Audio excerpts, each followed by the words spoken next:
আমরা ধরে এই পয়সা পড়ছে তুলেন ঢিল দাও দিই ঢিল দাও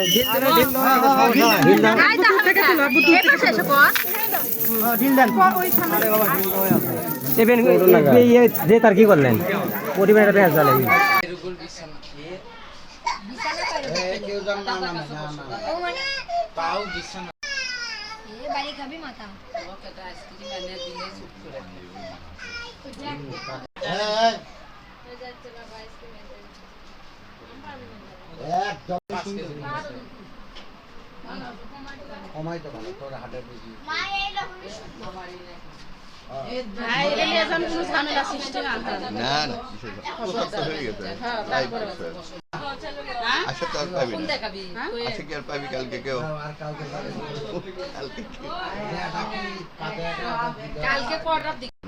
এখানে বক্তব্য নিয়ে নিতে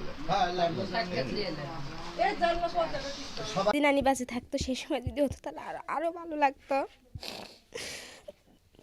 তারই শখ ছিল এটা দেওয়া।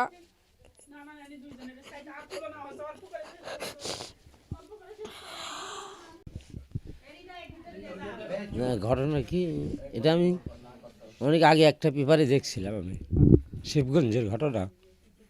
তাতে আমি নিয়ত করছিলাম যে আমার পয়লা লাতি হলে আমি এটা দেব, এই জন্য আমার এই জিনিসটা দেওয়া। মেয়ের বড় মেয়ে আমার, হ্যাঁ বিয়ে অনেক আগে হচ্ছে, তখন আমার সমর্থন হয়নি, আমি দিতে পারিনি। তবে অন্যান্য মারা গেছে আমাকে বলে গেছিলো, আমি সমর্থন হচ্ছে আমি দিছি, আর কিছু না।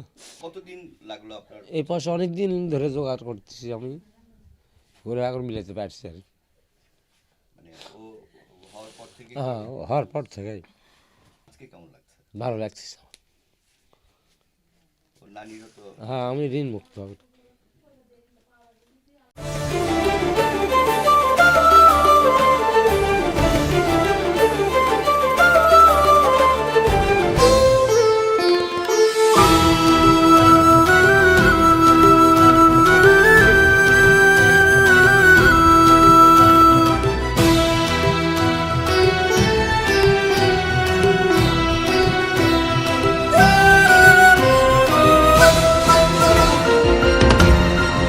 টেকনাফ থেকে তেঁতুলিয়া, রূপসা থেকে পাথুরিয়া, বিশ্বজুড়ে রূপসী বাংলা।